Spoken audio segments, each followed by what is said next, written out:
Welcome to this episode of Ask the Guitar Coach, the only podcast where you get answers to all your guitar-related questions. If you're interested in developing your guitar skills and reaching your music goals, please send me an email at the email address ioannis@ioannis.org. That is IOANNIS at IOANNIS.org, so that I can let you know about all the different packages of elite guitar coaching and how you can get private coaching by me. Without further ado, let's go to our question for the day. Why don't you play live more? Well, that's a good question. I did a lot of that when I was younger, but nowadays I play live very rarely, and even when I do, it's usually flamenco guitar, not electric. I did do a lot of that in my 20s. I had more than like 500 probably live performances.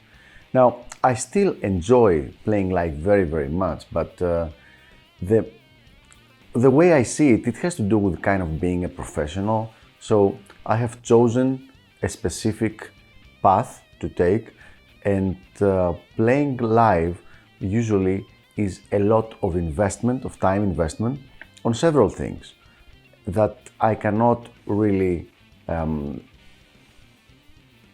figure out how I'm going to make it worth my while, except if I'm doing it for fun purposes. For fun, it's perfectly fine, yes. But professionally, as I said, it's part of being a professional. I have to make some different choices depending on the path that I have chosen, okay? Nobody else makes me choose these things for my work.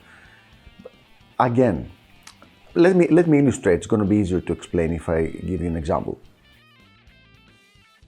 So as I said, it has to do with being a professional and examining the different projects, not only from how much fun you can have with them or how much creativity is involved, but also what's the ROI and ROTI. ROI means return on investment, and ROTI is return on time investment. So for example, if I need 100 hours of rehearsal to have a show ready with the band, and also another 100 hours to make sure everything will run smoothly for, let's say, for 4 performances, make sure that everything will be in place and all the checklists are being run properly and everything. That's 200 hours.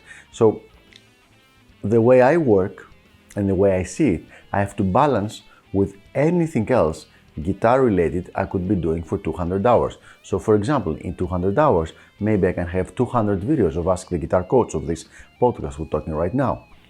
And I have to balance which one is more worth it, which one is going to be more useful, which one will be better for me financially, professionally, and also which one is going to give me more satisfaction. Now, short term, a live performance will always give me more satisfaction, but once the night has ended, maybe there's going to be a couple of good videos from that performance, but that's it, it's done. However, if with the same amount of preparation, I can have 200 videos for this podcast right here, for this video show, then this is going to be around forever. This is going to help so many people, because we get like usually 500 to 1,000 views per day. So this is going to be a lot of views for 200 different episodes. And it's going to be much more helpful, and it's also going to be a much better part, let's say, of my, I don't know, this is a strong word, but let's say my legacy as a guitar educator. So every time I try to think about a guitar performance, about doing something, especially with the electric guitar, because in that I have to involve other people and like the rest of the band, it just doesn't seem to make it to be worthwhile. If you're enjoying this show and you want to be notified whenever a new video comes out, make sure you press subscribe right here, okay? And also press the notification bell so that you can get a notification every time we release a new video. And now, let's go back to our regular episode. Now, obviously, if I had an offer from a decent band, from a good band to go play with them, and where somebody else will be taking care of all those things, and I would just need to learn the songs and put on a good show and just play, do the live performances for 5, 10, 20 days, 2 months maybe, that would be a different case. But this is not what is happening nowadays, and the people that know me are mostly in the music education field. So there is, every now and then there is interest on me performing somewhere, but it's not as if like people are like knocking my doors down, asking me to play with different bands and different shows.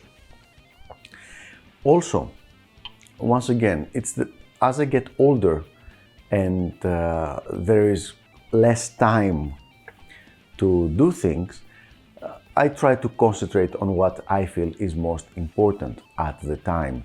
And there are so many players that what they do is they play live, and they play very, very well, and they're meant for that, and this is what they enjoy so much, and this is what they love. So I think it's best to, let them do their thing, and I'll do something else that I found that works better for me.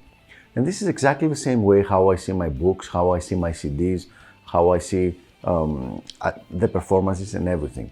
So one of the reasons that I've been producing less CDs the last few years is that I'm concentrating more on my elite guitar coaching program. So even though I'm producing less CDs for myself as Ioannis Anastassakis, I'm producing way more for my students and for my elite guitar coaching brand.